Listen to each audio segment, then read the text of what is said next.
The year is 1774. The forests of the American colonies wear their autumn robes, amber, gold, and rustling brown. Yet beneath this beauty, a quiet pressure swells like a storm cloud not yet broken.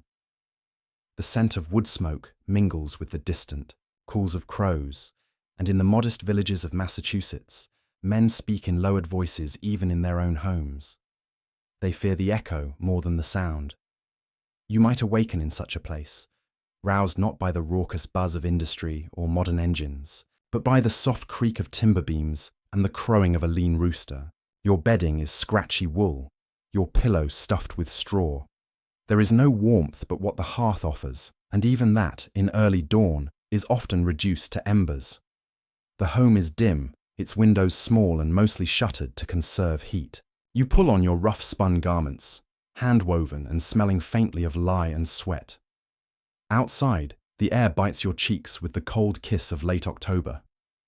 You fetch water from the well, the rope thick and damp, the bucket heavier than you expect. Your hands redden as they lift it, not yet hardened by the work that lies ahead. Here in the colonies, work begins before the sun crests the treetops.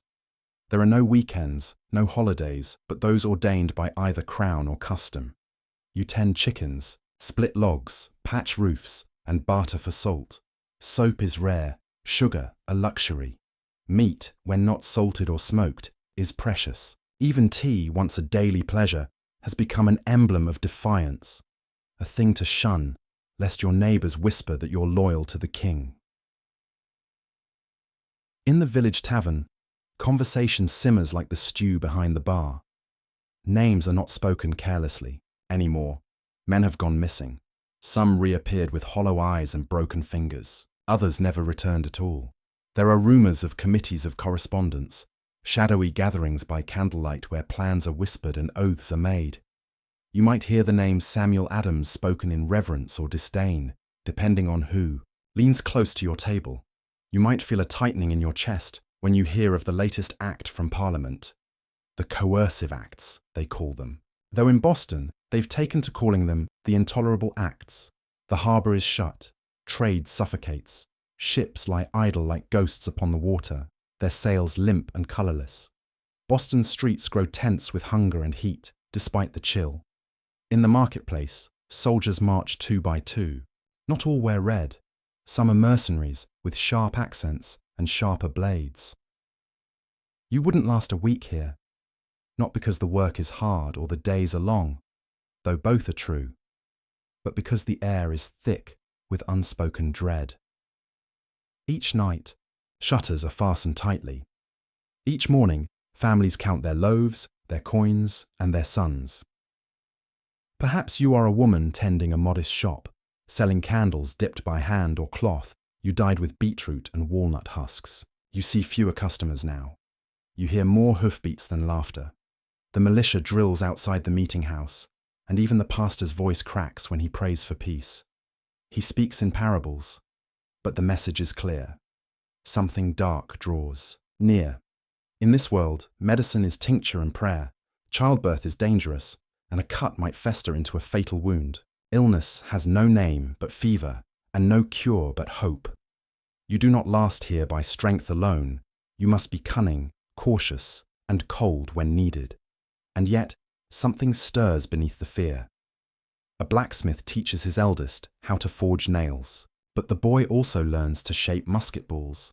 A farmer grows corn but hides a powder horn beneath his floorboards.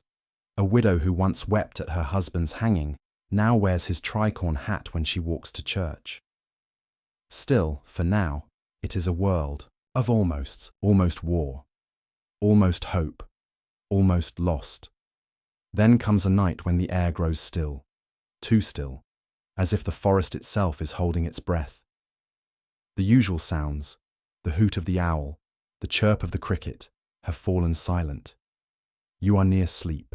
When you hear it, a single drumbeat, then another, then silence again. Who beats a drum at midnight?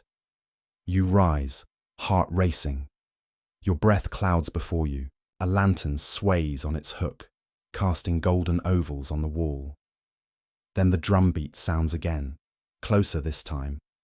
No voice accompanies it, no footsteps, just the solemn, steady thump of rawhide and wood. The village does not speak of it the next morning, though many heard it. Eyes glance across porches, between drying lines of laundry.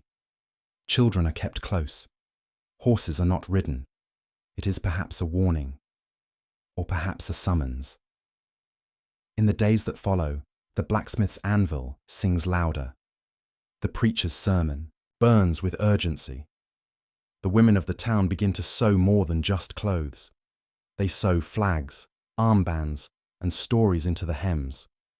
You begin to understand this place is not merely bracing for change. It is becoming the storm itself. And you, traveller from a gentler world, would not last a week here, not for lack of will, but because you would not yet know how to become silent, how to wait, how to see danger not with your eyes, but your ears. The revolution has not yet begun, but it has most certainly arrived. The sun has not yet crested the distant hills, but already the earth begins to stir. In a small village nestled among the silent pines and rocky fields of Massachusetts, men rise with the frost still clinging to their windows. Boots thud softly on wooden floors. Tin mugs are filled with bitter chicory root brew, and silence hangs like a veil between families seated at meagre breakfast tables. Today is not a day for feasting or festival. Today is for the militia. You awaken, perhaps, in one of these simple homes, your bones weary from too little sleep, your hands still bearing calluses from chopping wood or turning soil. A woolen scarf is wrapped about your neck, more from instinct than warmth. You step out into the chill morning air and see others already walking the narrow lane, flintlocks slung over shoulders, powder horns swinging with every stride. These are not soldiers by trade, but farmers, craftsmen, and boys scarcely old enough to shave. If you lived here, you would be expected to join them. The meeting point is the common green, a patch of hard-packed dirt between the church and the town. Oh, it is here, under the gnarled limbs of an ancient elm, that Captain Isaac Fairchild stands waiting, a man as weathered as the bark above him. His coat is a faded remnant of campaigns long past, his boots cracked, and his gaze sharp as any blade. He does not call roll, he does not need to. He knows each face, and each man knows his. You are handed a musket, long, heavy, and cumbersome. The flintlock is not new, its barrel is darkened from use, its trigger worn smooth by many fingers. You feel the weight of it settle into your arms like a burden, unfamiliar and unkind. Captain Fairchild begins to speak, not with passion, but with purpose. His voice is low, deliberate, and steady, like the tick of a grandfather clock. Load. The command echoes in the crisp morning air. You fumble at your cartridge box, hands numb with cold, fingers stiff with inexperience. The paper tube tears unevenly. Powder spills onto your trousers. You bite down and pour, ram the ball home with a long iron rod, pull it back and prime the pan. You are too slow. Again comes the captain's voice, and again you load, and again, and again. The drill is monotonous, relentless. Each man is expected to perform each motion without hesitation, without flaw. There is no room for error when the time comes, no room for second chances. Shoulder arms. You struggle to find the posture, the stance. Your musket knocks against the man beside you. He does not scowl. He says nothing. You see it in his eyes. He was once as clumsy as you. They march in lines across the green, stepping in rhythm to a drum that beats not with the grandeur of empire, but with the quiet urgency of men preparing for something they cannot name aloud. Captain Fairchild barks commands, turns, halts, volleys. The men obey. Some cough from the smoke. Others flinch at the sound. The air grows thick with the scent of black powder, sharp and acrid.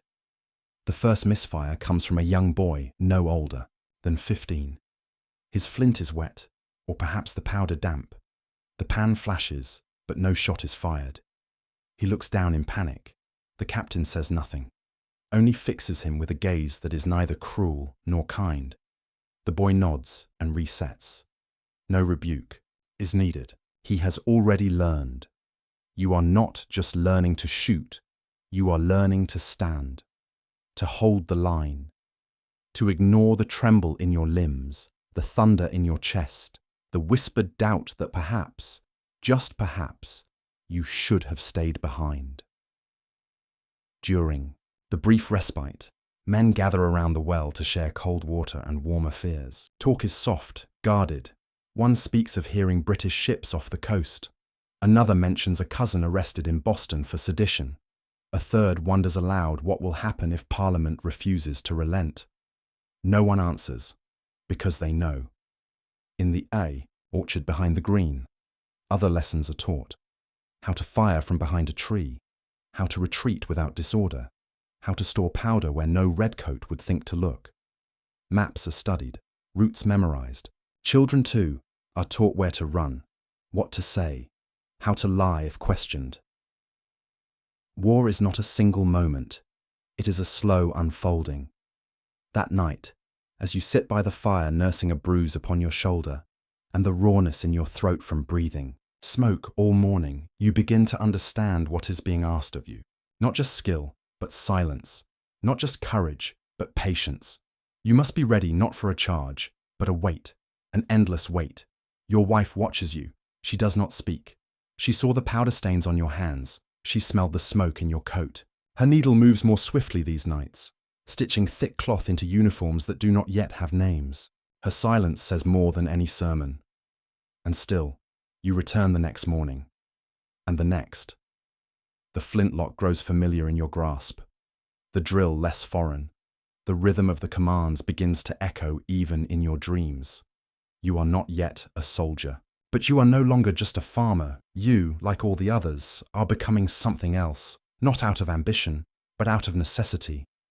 You would not last a week here, because this is a world where fear is a teacher and duty a master. There are no comforts, no escape. Only the sound of flint and fire, and the long breathless pause before history inhales.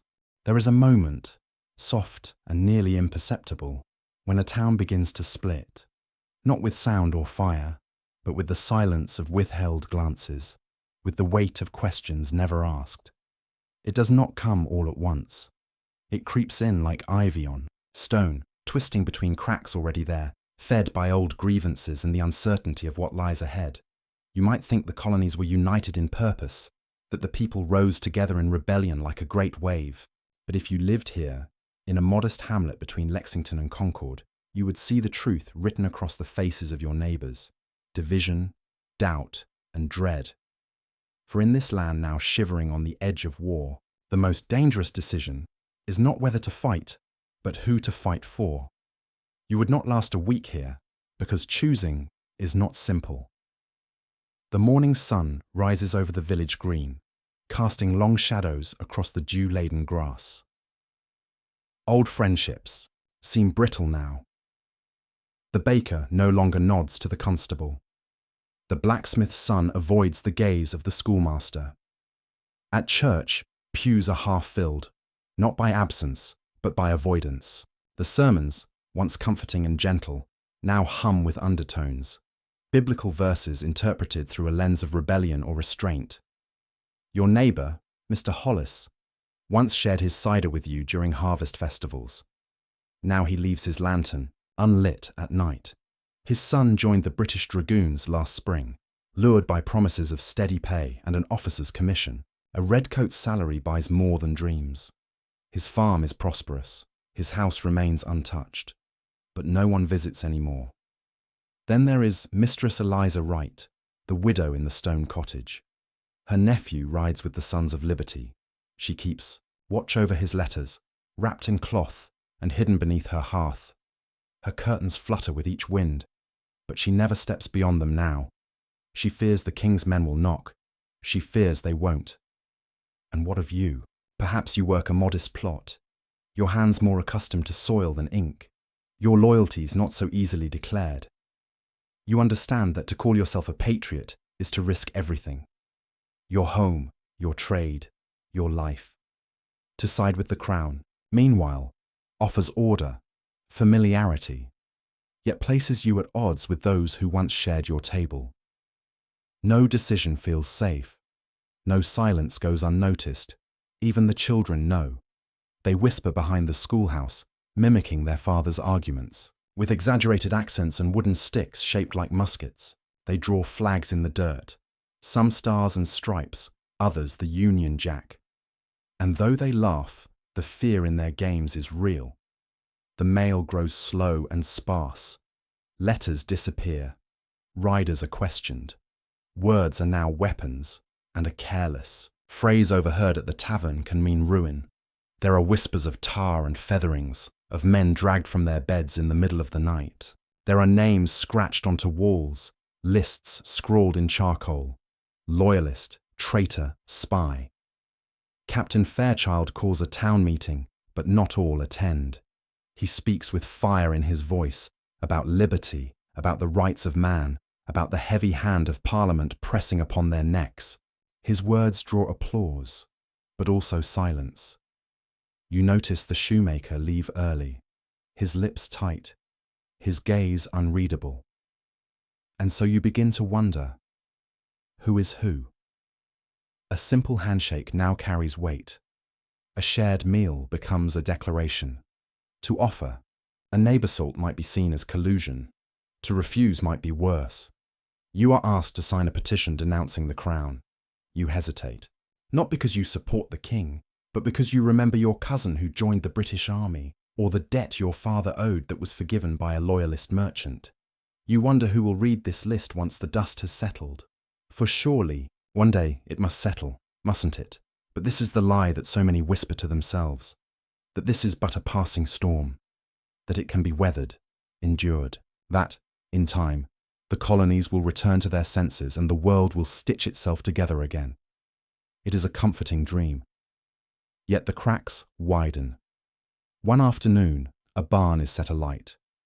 No one claims responsibility, but everyone suspects. The owner was a known loyalist. The fire is swift and terrible. The village forms a bucket line, but the smoke stings more than just the eyes. It marks a turning. No one says the word civil war, not yet, but everyone thinks it. That night, you sit by the hearth, watching the flames flicker and dance. Your musket leans against the doorframe. A single parchment rests in your lap. The petition. It asks only for a signature, one line, one name, your wife sews in silence, your children sleep. Outside, the wind rattles the shutters, and you hear, just faintly, a horse ride past in the dark. You dip the quill, you pause, and in that moment, stretched long like the shadows at dusk, you feel the weight of a world tearing in two. In this land, choosing is not an act of courage. It is an act of survival, and, if you had to choose, truly choose, you would understand why so many waited until it was too late. There are boots in the road. At first, you hear only the distant echo, an unfamiliar cadence, steady and sharp, unlike the shuffle of farmers' feet or the soft trot of oxen carts.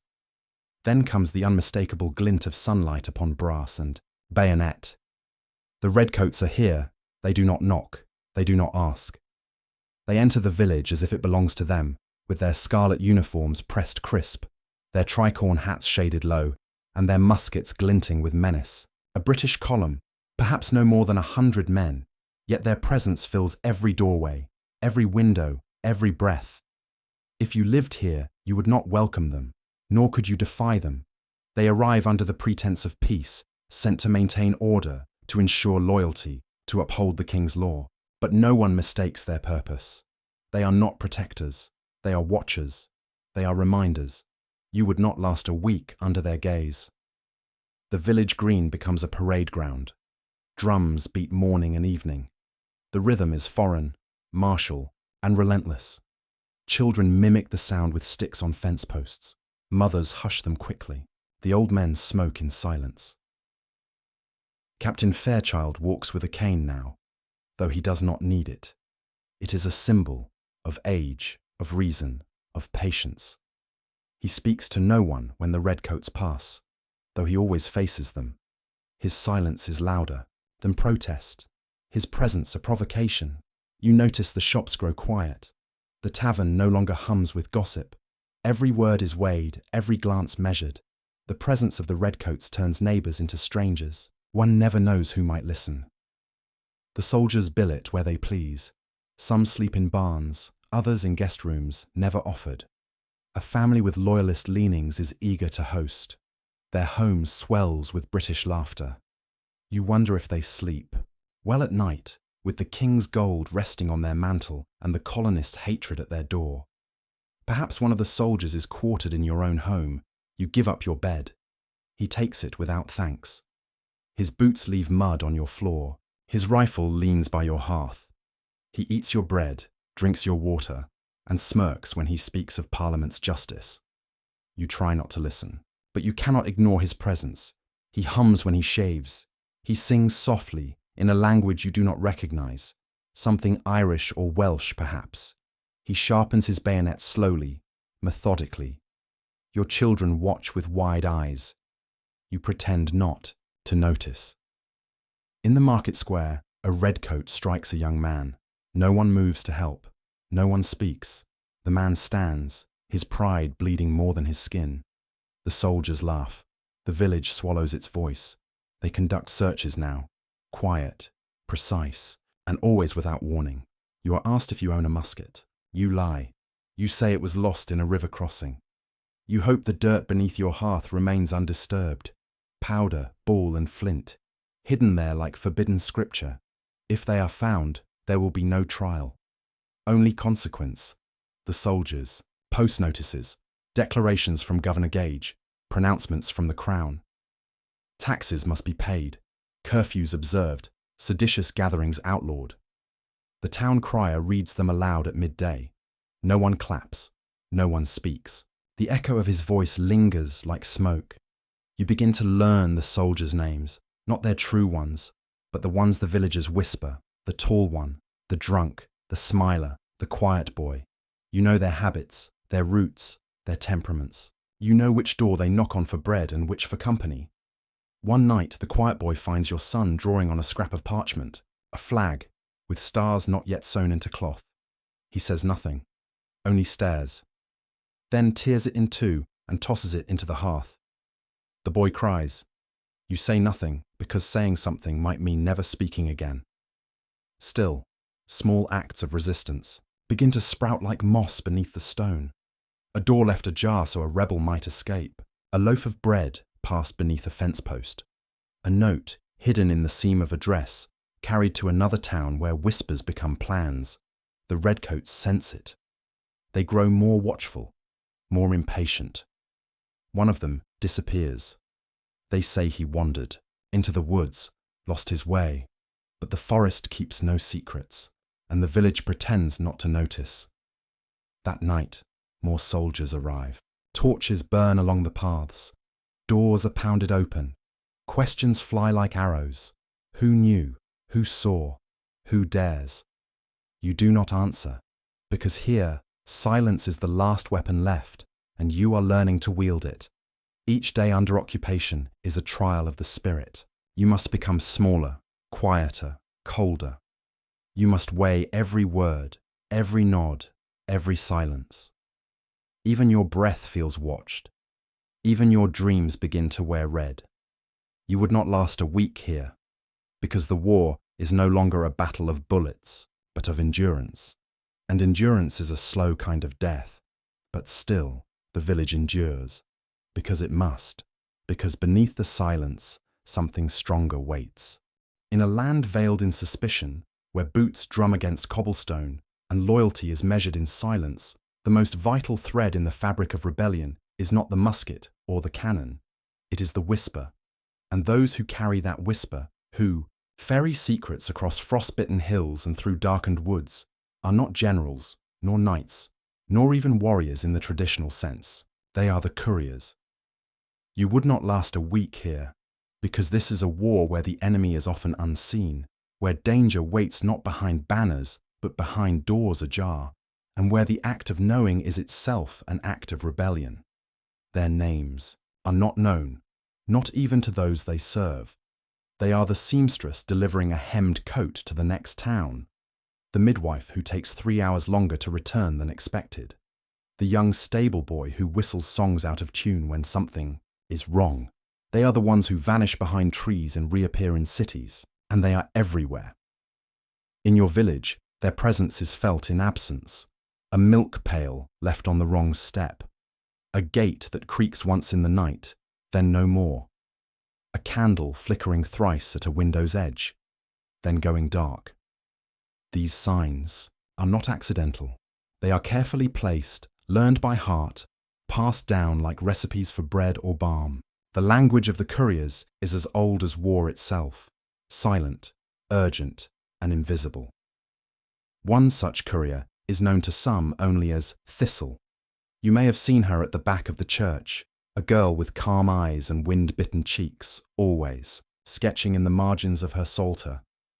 She never sings the hymns aloud, but her lips move. She never takes the sacraments at the same hour as the others. Her family left 2 winters ago, bound for Albany, yet she remained. Some say she was taken in by the Reverend's wife. Others say she lives alone.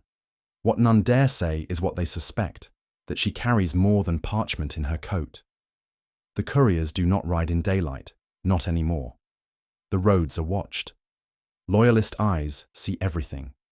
Instead, they move through forest, through streambeds and frost-covered meadows, their maps memorized, their contacts coded. Even their messages are layered in riddles, folded in children's rhymes, or tucked into the hem of a doll's dress.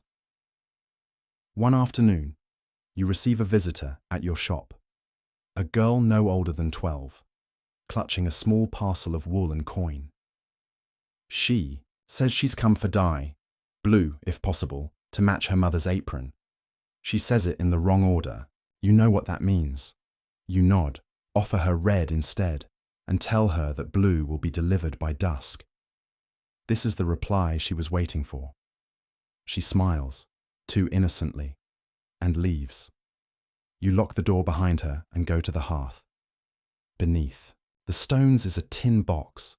Inside, a rolled parchment sealed with wax and a scrap of cloth, dark green, frayed. The letter is not addressed. It is not meant to be read by you, only delivered. You wrap it in oiled cloth, hide it in a bag of grain, and begin walking toward the southern ridge. There is a birch tree near the edge of the meadow, tall and white as a sentinel. Beneath its roots, hidden by frost and earth, you leave the bundle. No one sees you. But someone will come, because someone always does. The risk is enormous. Redcoats have been known to follow tracks, to stake out such trees. One courier was found, near Salem last month, shot twice, his fingers broken. They say he still breathed when they left him, a warning to others. His death was quiet, but not forgotten. And yet the messages still move. They carry word of British troop movements, of fresh powder shipments, of rallies planned in barns and schoolhouses. They relay codes, cipher keys, lists of names both sacred and cursed. They bring hope. More than once, they carry the final words of a son who will not return. Their tasks are not heroic in the grand, gilded sense. They do not stand on battlefields or march in columns. They run through snow and lose their way. They fall from horses and pray their broken ankles are not the end. They eat what they can scavenge. They sleep where foxes sleep. But without them, the revolution cannot breathe. Sometimes they are betrayed. There are those who trade names for coin, or whisper secrets after too much wine. A courier captured in the act is not given mercy. There are no prisoners of war in this shadow war. Only disappearances and silence. And yet, still, they ride. Still, they slip through cracks in the watch. Still, they carry the flame. And those who shelter them, who offer a loaf of bread or the silence of an empty room, risk everything. For harboring a courier is to declare oneself, to burn the bridge behind you. It is a quiet oath, an allegiance not to a flag or army, but to the truth.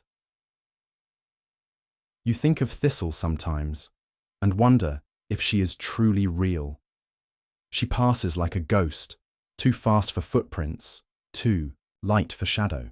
But one morning, on the edge of frost, you find a single sprig of dried thistle on your doorstep, tied with red thread.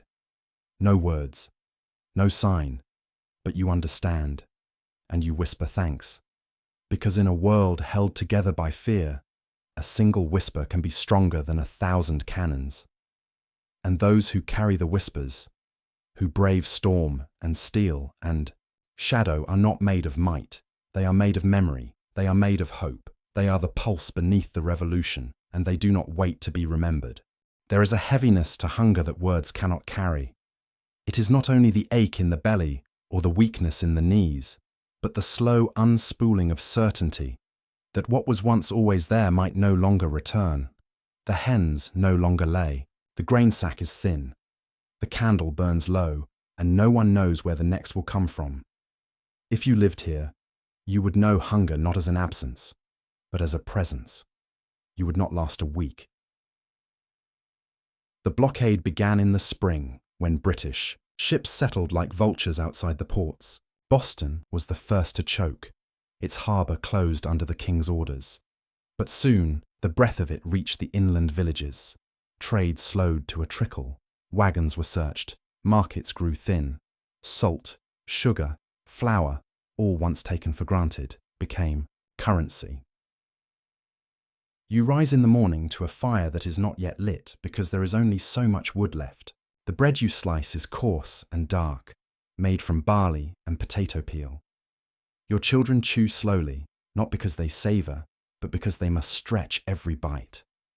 The soup is thinner each day, and meat is spoken of only in memory. In the past, you might have bartered, eggs for cloth, candles for soap, but now there is little to trade. Even silence begins to carry a price. Your neighbour, the widow Elkins, once sold preserves and hard cheese. Her shelves are bare now.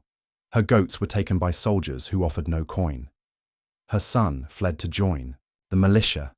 She hasn't smiled since. You hear of other towns worse off. In some places, dogs and rats vanish from the streets. In others, gardens are raided under moonlight, and fences broken by those desperate enough to steal turnips from the soil. Still others speak of families who packed what they could and vanished into the woods, seeking refuge in the ungoverned wilds beyond the ridges. But the forest is not gentle, nor is the snow that waits just beyond the autumn. The blockade, they say, is meant to bring the rebels to heel, but it brings little more than cold rooms and hollow cheeks. Even those who once bore loyalty to the crown begin to waver. What good is a king who cannot feed his people? At the church, prayers become more desperate. The reverend speaks of manna from heaven, but even his voice is thinner now. His robes hang loose from shoulders once broad. He walks with a slower gait. He coughs when no one listens. And still the redcoats remain. They take what they need without question: grain, shelter, firewood. They carry letters sealed in red wax and speak in clipped tones. They laugh rarely. Perhaps they too are tired. Perhaps not. You begin to measure days not by the rising of the sun, but by what is left on the shelf. The root cellar grows darker with each passing week. The pickled beans are long gone. The apples withered. Only potatoes remain, and not enough of them. One evening, a knock comes at your door. A girl stands there, perhaps 15.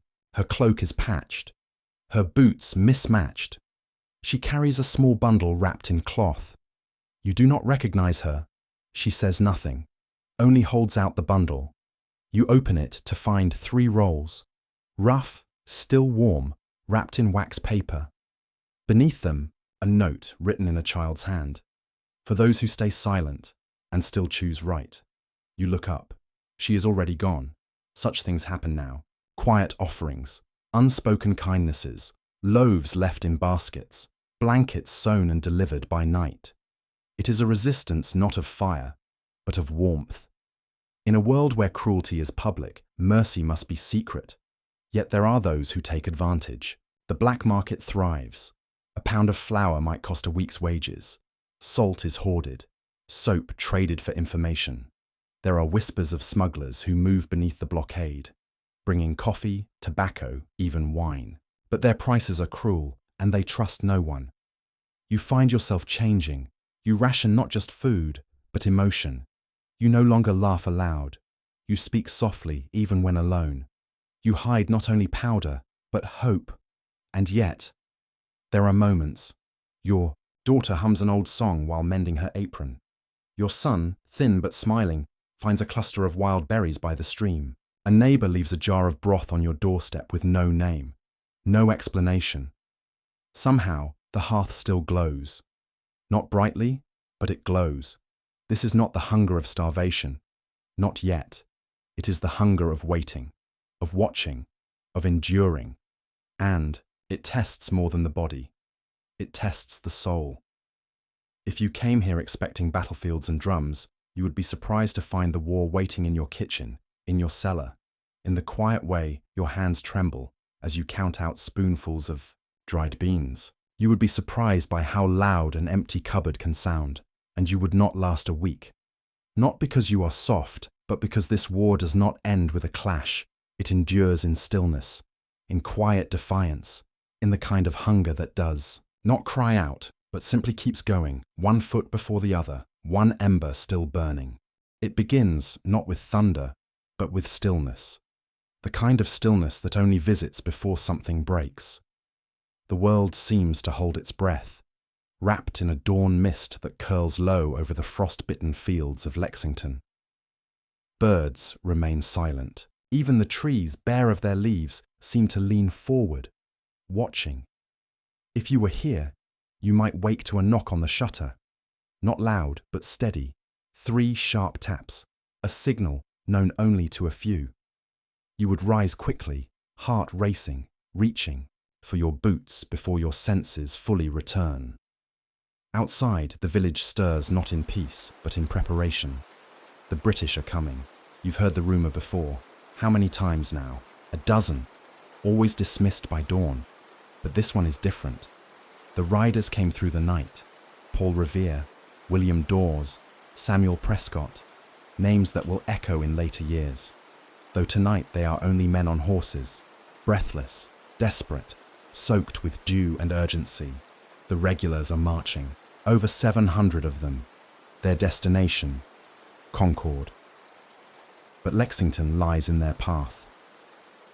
You would not last a week here, not because of fear, but because fear is only the beginning. You join the others on the green, some still pulling on breeches, others tightening cartridge boxes or whispering to sons barely 16. There are barely 70 men. Militiamen, yes, but mostly farmers, blacksmiths, cobblers, men whose hands are more used to calluses than triggers. Captain John Parker stands at the center. His voice is calm, firm, weathered by years of frontier war. He has seen battle. Most of the others have not. Stand your ground, he says quietly. Don't fire unless fired upon. But if they mean to have a war, let it begin here. And with those words, history leans forward. The fog thickens as the sun begins its slow rise. You hear them before you see them. Boots on packed dirt, a rhythmic thrum that rattles the very earth. And then, through the grey, the redcoats appear, row after row, bayonets fixed, faces unreadable. They are led by Major Pitcairn, whose voice cuts the fog like a blade. Disperse, ye rebels, lay down your arms and go home. For a moment, everything freezes. This is not yet a battlefield. It is still a village green. Still morning, still early enough to choose otherwise. You watch as Captain Parker wavers, his breath visible in the chill, his men behind him gripping muskets with white-knuckled fists. He gives the order to disperse, not surrender, not retreat, just step away. Some begin to move, and then a shot. No one knows from where. No one will ever know for certain. But once it is fired, The world shatters. The British respond with a volley. Muskets crack like branches in a storm. Smoke chokes the air. Men fall. Some shot in the back as they turn. Others still standing when their legs buckle beneath them. You drop to the ground, the smell of powder thick in your nose. Around you, chaos. Screams. Shouts. The thudding collapse of bodies against earth. The redcoats advance without mercy. The skirmish lasts minutes, but it echoes for centuries. When the smoke clears, 8 colonists lie dead. 9 more are wounded. The British march on toward Concord, their boots slick with morning dew and fresh blood. The green is silent again, but changed. Forever changed. You stumble to your feet, hands shaking, ears ringing. You are alive, but something within you has shifted. You have seen death now, not distant, not grand, but up close, personal, wet and real and permanent. You find a boy lying near the well, no older than 15. He does not speak. His eyes are wide, fixed on the sky, his musket inches from his fingers. You kneel beside him and whisper a prayer you cannot remember learning. In the hours that follow, the village becomes a different place. Women weep quietly as they tend to the wounded. The blacksmith's wife rips linen for bandages, her hands steady even as her lips tremble. A child wanders, calling for his father, not yet understanding what the smoke has taken. Captain Parker walks the field slowly. He says little. His coat is torn. His eyes distant. News spreads like wildfire. In Concord, resistance waits, and what began as a morning of rumor has become a chapter. You might think such a moment would drive people to flee, to bury their muskets, to renounce the rebellion. But something else happens instead. Resolve takes root. Not loudly, not with cheers, but in the quiet way that people carry themselves. A widow who sharpens her husband's knife. A minister who refuses to lock the church doors. A boy who returns to the green and picks up his brother's musket. You would not last a week here, because this place is no longer just a village. It is now the birthplace of defiance, and the first shot, whoever fired it, still hangs in. The air, long after the smoke has drifted into history, morning deepens into a pale gold as the road to Concord bends around orchards and stone fences.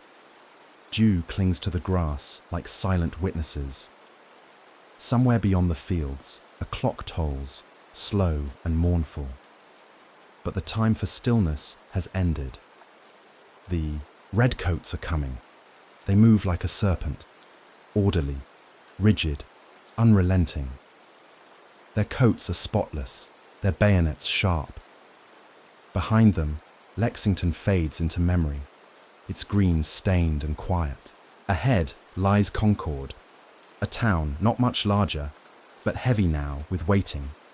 If you lived here, you would feel the tension in your ribs, not from courage, from breath that hasn't exhaled since dawn. For Concord is not empty.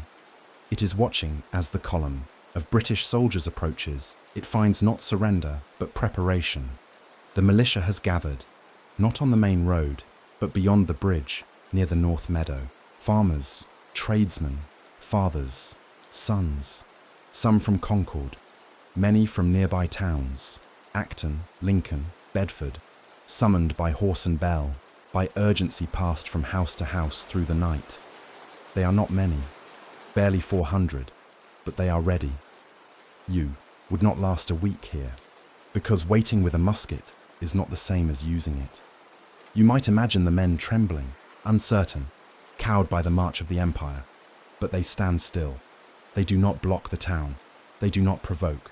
They watch, and then smoke, rising from the direction of the town centre. The redcoats are setting fire to something, perhaps barrels of flour, perhaps weapons rumoured to be hidden by the rebels, perhaps homes. No one knows for certain. But smoke curls upward in a dark coil, and something ancient stirs. The militiamen do not speak. They begin to move, not a charge, a step. Then, another Captain Isaac Davis of Acton leads them forward. He is not a large man, but his jaw is set, and his eyes burn with something deeper than fear. At his side, his men hold their weapons firm. He turns once, quietly. "I haven't a man afraid to go," he says, and with that, they march. The bridge at North Concord is narrow, its wooden planks worn by years of rain and hooves. On the other side, a smaller unit of British soldiers awaits, positioned to guard the crossing. They have not yet fired. They do not expect the Americans to advance, but they do. The column halts just short of the bridge. For a moment, the two sides stare at one another across the span. Just 30 yards, maybe less. Time stops. Then a single shot, again, its source unknown, followed by more. This time the colonists fire back. It is no longer rumour, no longer warning. This is battle. The British waver. 2 soldiers fall. Captain Davis is shot through the heart. The men beside him stagger, then stand straighter. They do not run. They reload. The redcoats retreat across the bridge, pulling their wounded, their pride cracking with every step. It is the first time, ever, that the Empire bleeds on colonial soil and is forced to turn back. You stand at the edge of the field, breath shallow, musket trembling. The acrid stench of powder drifts over the water. Behind you, the sky turns, from gold to grey. It is still morning, but the world has changed, and it will not return. News travels fast in a country held together by road and rumour. What happened at Lexington was a tragedy, but what happens at Concord is a symbol, a message. The colonies have not only resisted, they have repelled. And from every barn, every steeple, every hill that holds a whisper of freedom, men begin to gather. The British begin their march back to Boston. But the road they walked that morning is no longer empty. It is lined by shadows, by eyes, by vengeance. The colonial militia does not face them on open ground. They wait behind stone, fences, in thick woods, in swaying fields. And as the redcoats march, the shots begin, one by one, then dozens. The long retreat becomes a running battle, from Concord to Lincoln, from Lincoln to Lexington, from Lexington to Monotony. Each mile bleeds, each turn offers no rest. By the time the British reach the edge of Boston, nearly 300 of them are dead or wounded, and the fields of Massachusetts remember. If you were here, you might think the battle ends at sunset. But in truth, it begins there. The colonies are awake, and they are armed. In Concord, the townspeople begin to count their losses. The wounded are carried to barns, the dead laid on pews. Mothers weep in silence. Children stare with wide eyes. The wind carries, the scent of gunpowder even into the meadows. You sit on the bridge long after the soldiers have gone, your hands stained, your ears ringing. Around you, the planks are marked with blood and musket shot. Beneath your boots, the wood creaks softly, as if the bridge itself remembers. You would not last a week here, not because you would run, but because you would understand too late that history does not always roar.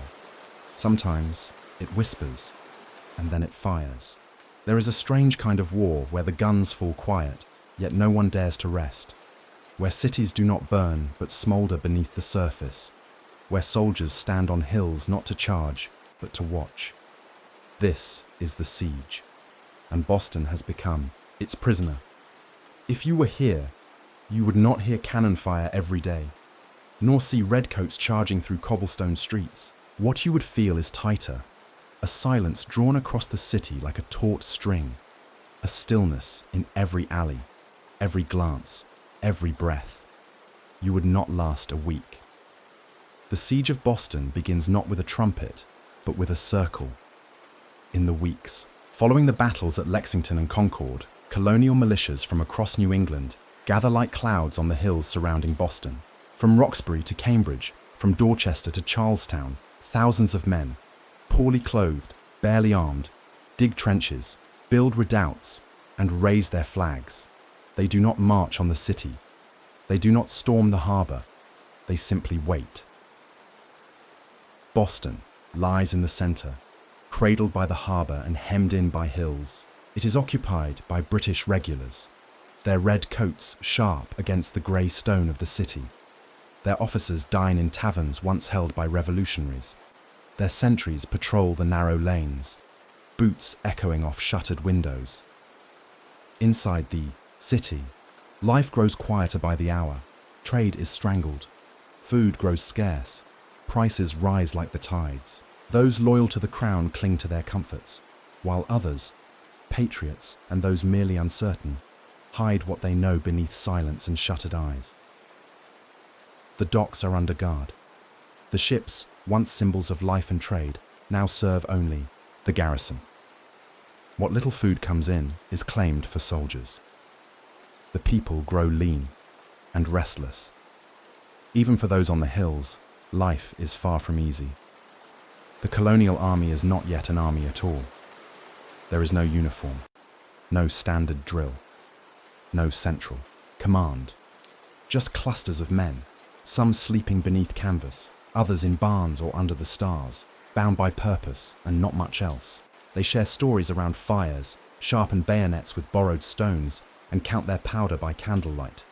Their leaders include farmers, merchants, old soldiers of forgotten wars, and among them walks a man with quiet eyes and a grave expression. George Washington. He has come from Virginia, tall in posture and heavy with purpose. Appointed commander-in-chief by the Continental Congress, he surveys the siege with the solemnity of a man preparing to carve a nation from stone. You might see him ride by, his horse slow, his coat damp with morning dew. He says little, but his presence settles nerves. Men stand straighter when he passes. His letters, written by lamplight, are filled with the weight of command. Requests for powder, for clothing, for discipline, and always for patience. Because the siege is not a battle of weeks but of seasons. The summer grows hot. The trenches stink of sweat and mildew. Disease creeps through the camps like a fog. Dysentery, smallpox, typhus, they kill as surely as musket fire. Each day, men are buried beneath pine boards with no bugle, no name, yet still they stay. Why? Because the city must be held. If Boston falls, so too may the hope of rebellion. And so they dig, they wait, they watch. For the redcoats inside, the city is no haven either. General Gage, once firm in hand, now finds his authority fraying. Reinforcements arrive, but so too do whispers of rising rebellion, of colonies uniting, of France watching from across the sea. He sends out raids, small skirmishes, nighttime forays. But the lines hold. The Americans do not yield. If you lived here, your days would be filled not with drama, but with dread. You would rise to the sound of distant drums, not knowing if they marked a parley or a charge. You would ration bread, knowing there may be no more come Sunday. You would pass neighbors in the street and wonder, what do they know? And who will they tell? Letters are opened. Talk is dangerous. Trust, rare. Even prayer feels cautious now. In this kind of war, you are not asked to fight. You are asked to endure. And it is this that would undo you. Not because you are unkind or weak, but because there is no end in sight. No promise that it will all matter. Just fog on the harbor, soldiers on the hills, and the tightening grip of time. Yet, still, small moments break through. A loaf of bread shared between strangers. A song hummed by a boy beside the fire. A woman sewing a flag in the attic. Not because she believes victory is near, but because she believes someone must remember. And then, one night, a rumble. Low, distant. Growing louder. The redcoats do not know it yet, but the Americans have dragged cannon, 60 tons worth, from Fort Ticonderoga to Dorchester Heights, across icy rivers, over frozen fields, by oxen and sled and sheer human will. They place them under cover of darkness. And when the morning comes, Boston awakens to guns it cannot match, on hills it cannot retake, aimed at ships it cannot move. The siege is over. The British will leave. But the stillness, the siege of the spirit, that lasts far longer. Winter arrived not with a storm, but with a slow, creeping frost that wound its fingers through the trees, down the hillsides, and into the bones of every man who trudged into Valley Forge. It did not howl. It whispered. And that whisper, persistent and pitiless, was the first voice many heard each morning and the last before sleep. If you had walked into that hollow in December of 1777, you would have found no battlefield. There were no flags fluttering high, no cannon thundering in the distance. What you would have found was something more quiet and infinitely more cruel. You would not last a week. Valley Forge lies nestled in the soft Pennsylvania hills, a place chosen less for strategy and more for necessity. The British held Philadelphia, only 18 miles to the southeast, and General George Washington needed a place to rest and protect what remained of the Continental Army. What he found was this low, wooded valley, open, defensible, and bleak. The army arrived in drifts, their numbers swollen by fresh volunteers and worn survivors from Brandywine and Germantown. The weather turned. Rain became sleet. Sleet became snow. The roads vanished into muck. Wheels cracked. Horses fell and were left behind. Men with shoes trudged on. Men without shoes wrapped their feet in rags or paper, leaving red footprints in the snow. Cabins were the first priority. Rough, hand-hewn structures of green wood and damp clay, thrown together by frostbitten hands and weary backs. Each shelter was barely large enough to hold 6 men, though often held twice that. The chimneys smoked poorly. The roofs leaked. Inside, firewood was a treasure. Blankets were rarer still. The army at Valley Forge numbered more than 12,000. And yet, it had no food, no reliable supply lines, no warm coats, no fresh meat, sometimes not even bread. Men survived on what they called fire cakes, a bitter mix of flour and water, cooked on rocks and hardened into something barely edible. Salt pork, when it came, was green with age and often crawling with worms. Water was drawn from icy creeks, its purity always in doubt. Dysentery spread like wildfire. So did typhoid and pneumonia. Men were buried by the dozen in shallow graves, most without a name. There was no formal hospital, just tents, straw, and a silence broken only by groans. And yet, this was the army of the United States. There were no parades, no banners, no celebration, only resolve. General Washington did not ride above it all. He walked the paths between cabins, speaking little but observing much. He saw the ragged lines, the bleeding feet, the eyes too hollow for words. He knew he stood on the edge of something, collapse or endurance. In his letters, he pleaded for food, for medicine, for dignity. "We are without clothing, without food, and without shoes," he wrote. "Our soldiers march barefoot through the snow." And yet they stayed. You would not last a week here, not because you lack courage, but because courage is only the first thing winter takes. After that, it comes for your patience, your faith, your hope, and when those are gone, it comes for your body. But something happened at Valley Forge, something harder to name than battle, but more enduring. Out of suffering, discipline was born. In February, a man arrived from across the sea, Baron Friedrich von Steuben, a former Prussian officer of strict countenance and explosive vocabulary. He brought no army, no gold, no miracle, but he brought order. He watched the Americans drill, each unit with different motions, different shouts, different failures, and saw what they could become. He began to train them, personally. First one group, then another. He wrote a manual, clear and simple, in French, which his aides translated and copied by hand. He taught them to march, to reload with speed, to move as one body, not many. He cursed and corrected, and they listened. For though they were cold and hungry, they still wanted to be something greater. He taught them how to turn weakness into strength, and in time, the soldiers began to believe they could.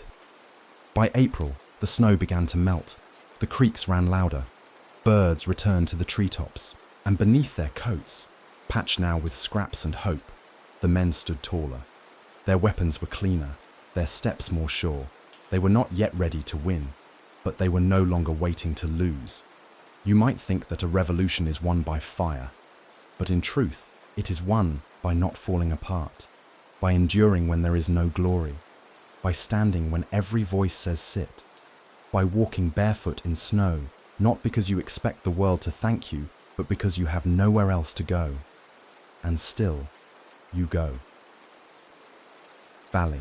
Forge never saw a great battle, but it forged something deeper than victory. It forged unity.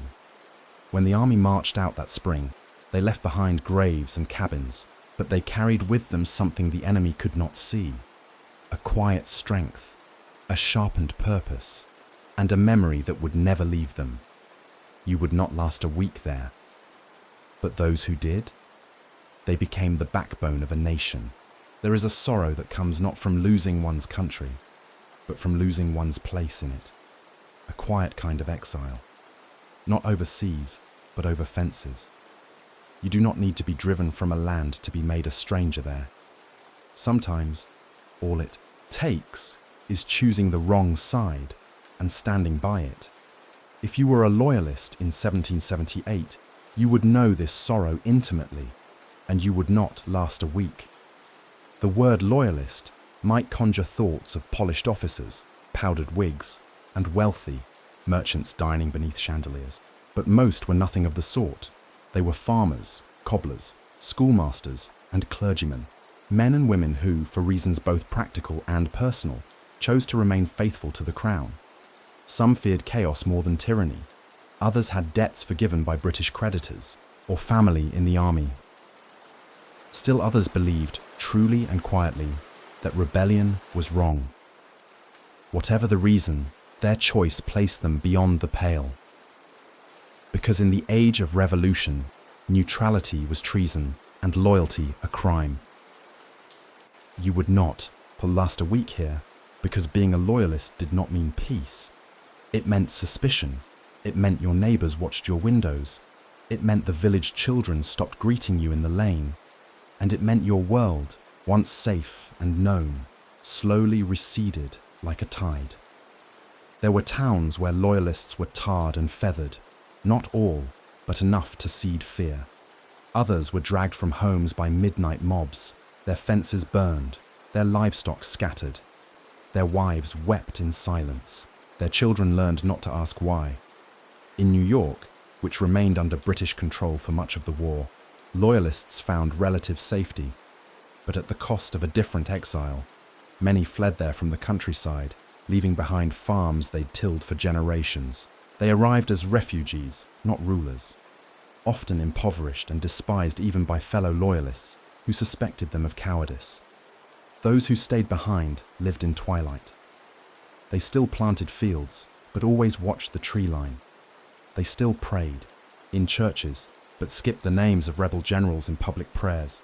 They avoided town meetings. They paid their taxes twice, once to the Continental Congress, once in secret to British collectors, if they hoped to keep their land after the war. Perhaps you are one of them, a woman whose brother serves the king, a man whose wife nursed wounded redcoats. You say little now. You tend your shop with quiet eyes. You nod at your neighbours but no longer expect replies. Your son no longer plays with the blacksmith's boy. Your daughter no longer walks to the river with friends. And each morning, you check the gate, just in case. One day, a rider gallops through, your hamlet shouting that the British have burned a rebel town along the coast. You do not cheer. You dare not. But that night, someone scrawls the word traitor on your door with charcoal. No one saw. Everyone saw. You scrub it clean, and the wood is never quite the same. Many loyalists kept journals, one of the few comforts they could afford. In them, they write not of politics, but of loneliness, of the loss of community, of watching the trees turn gold in autumn and feeling nothing but dread.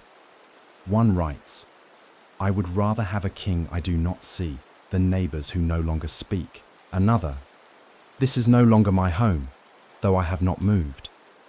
And then come the confiscations. The war drags on. The rebel governments, short on coin and shorter on patience, begin seizing loyalist lands. Some are auctioned, others burned, few are returned. The logic is simple. If you are not with us, you are against us. If you are against us, your fields now feed our army. Even those who never raised a hand in violence, who merely believed quietly, are swept away by this tide. Entire communities disappear. Some sail to Nova Scotia, where their descendants still live. Others to England, where they find they are no longer truly English either. Most vanish into the cracks of history, names erased from the stones that once marked their barns and wells. You would not last a week here, because you would feel that loss too deeply, not just of property or safety, but of belonging. Because the revolution was not only a war between nations, it was a war within neighborhoods, within families, within hearts. And while the patriots wrote the songs and the British had the ships, the loyalists were often left with silence. A silence no victory could fill. You might hear, on a summer night, the creak of a shutter long since closed. You might pass a field gone wild with weeds where once a home stood, and somewhere in the distance, a voice half remembered, a name no longer spoken. Because even now, in the soil of the new republic, lie the roots of those who chose differently. And while they did not win, they too are part of the story. The part that still wonders if loyalty was really the crime or merely the wrong moment to show it. History often remembers the soldiers, the generals, the battles drawn in red across old maps. But in truth, the revolution was carried just as much by hands that never held a musket. In kitchens, on porches, behind drawn curtains, women fought. A quieter war. If you lived here in the year 1779, you would not see glory in it. You would see weight, heavy, constant, and thankless, and you would not last a week. For when the men marched away, it was the women who remained, to mend, to sew, to defend what they could, and to rebuild what was lost, to carry letters in hems and bread to prisoners, to birth children beside empty chairs, to keep the fire lit, even when there was no one left to warm by it. This is the war no painting depicts. The war fought in shadow. You wake before light. There is bread to bake, though the flour is coarse and scant. A child is coughing again, and the herbal poultices grow weaker with each passing week. The roof leaks, and there is no one to fix it. The well needs cleaning, the cow is thin, the fence was damaged in last week's storm, and still, the musket waits by the hearth. You would never call yourself brave, but you are learning what it means. Some women wear uniforms of a kind, camp followers, washerwomen, even nurses who travel with the army. They face disease, exhaustion, and sometimes worse, but others serve closer to home, and their service is no less vital. In Boston, a girl of 17 prints leaflets by candlelight, her hands stained with ink. Her father was jailed for treason by the Crown. Her brother fights near New York. She writes with urgency, folds with care, and leaves them in baskets at the market, slipped between cabbages and turnips. In Charleston, a widow takes in an injured courier, hiding him beneath her floorboards while redcoats drink tea in her parlor above. She speaks softly, pours slowly, and never once lets her eyes drift toward the trapdoor. In New Jersey, a woman leads a spy ring. She does not ride. She does not carry letters. She simply listens and writes what she hears into laundry lines, hanging certain garments in certain orders. Her neighbors think she is mad. That suits her well, and everywhere there are women waiting, writing letters that may never be read, sewing shirts for sons who may never return. reading aloud to children from Bibles with pages worn soft from prayer. They are not saints. They grieve, they rage, they stumble. Some take to drink, others to silence. Some never remarry, not because they still hope, but because they no longer know how. You would not last a week here, not because the work is unbearable, but because it never ends, and it offers no applause, no medals, no moment of triumph, only more waiting, and yet many do more than wait. Some pick up arms. There are tales, too often lost, of women who fired from windows, who rode miles to warn militias, who donned men's clothing to enlist and were not discovered until wounded. Deborah Sampson was one such woman. Disguised as a man, she joined the army and fought beside others for over a year. When wounded, she treated herself to keep her secret. Her story would later echo in ballads, but during the war, it was only known to a few. Others never held rifles, but fought with needles and ink. Mercy Otis Warren in Massachusetts penned revolutionary plays and pamphlets. Her words moved minds more powerfully than many muskets. Her salon became a meeting ground of ideas, her home a quiet headquarters. Martha Washington followed her husband to Valley Forge, not as ornament, but as organizer. She sewed, nursed, and carried news. She comforted men whose spirits were fading, bringing dignity to a place built more of mud than hope. And then there are those whose names we do not know. Mother, who smuggled powder in a grain sack. A girl who memorized maps by watching her father draw them. A midwife who whispered passwords to rebels between contractions. Their war was not marked in territory. It was marked in survival. In keeping the farm when all the men were gone. In feeding 4 children on what should feed 2. In knowing the sound of a horse's gallop in the dark, and whether to blow out the lamp. You would not last a week here because you would expect thanks. And there was none. Victory was a long way off, and until it came, there was laundry to boil, bread to bake, and news to carry. But there were moments, small, soft, and almost holy. A letter arrives, tattered but signed. A soldier returns, thinner but whole. A neighbor, long distant, knocks with salt to share, and, in these moments, the war pauses.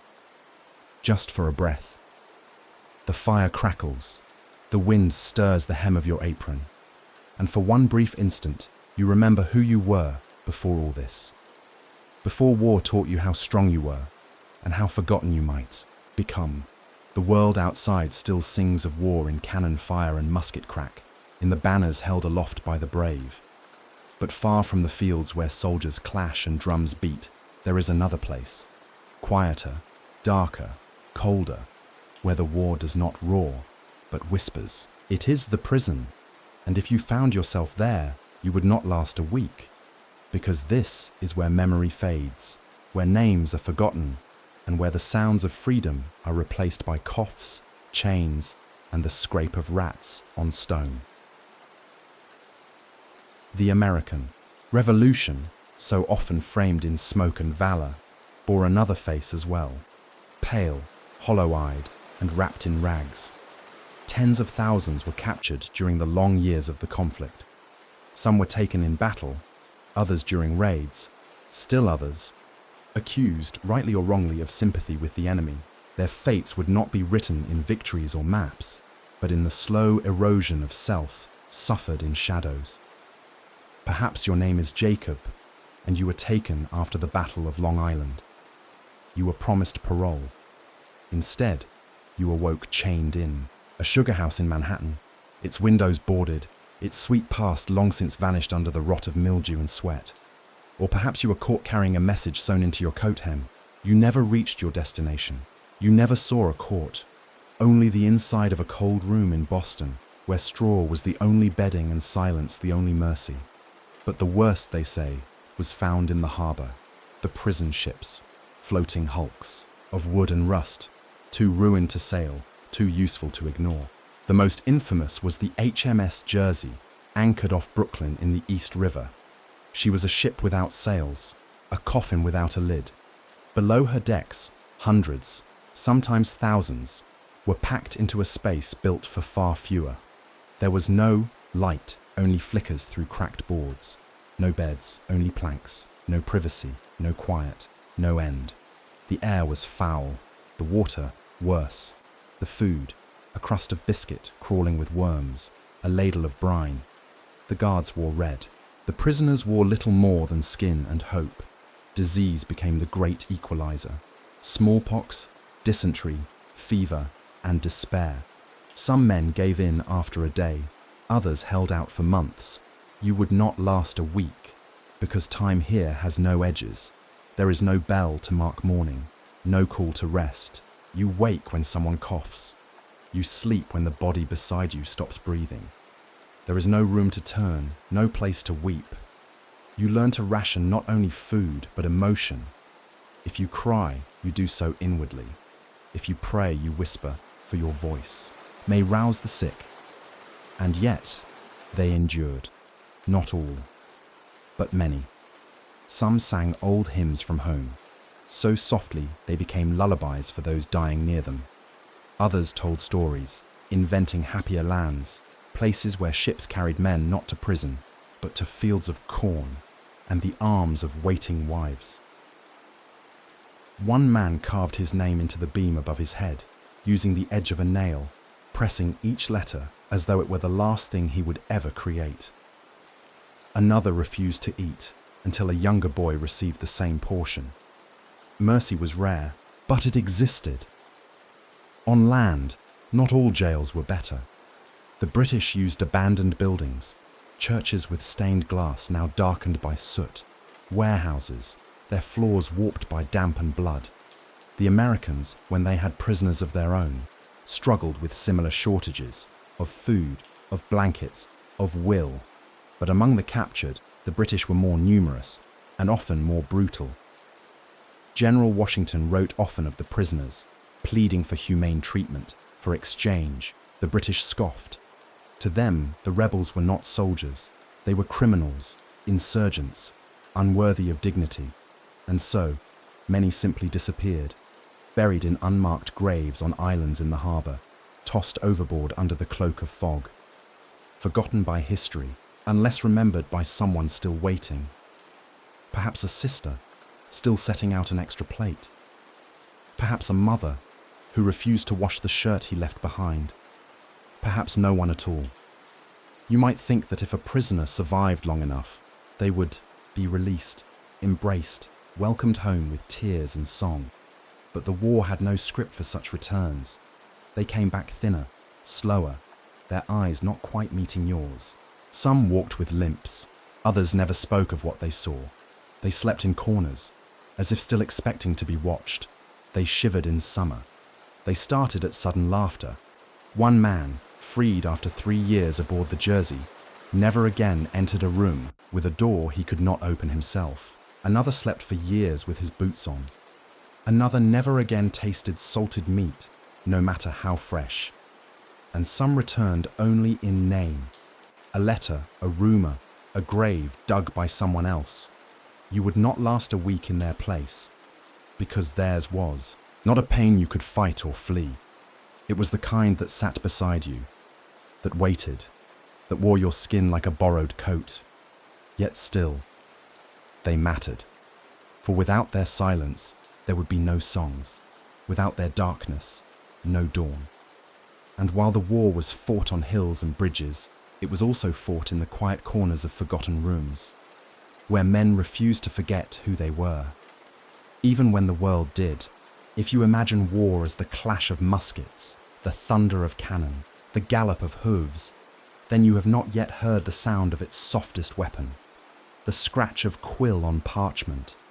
For while men fought with fire and steel, others fought with ink and silence, crafting messages that could turn the tide of battle, sway entire cities, and doom armies by a single misplaced word.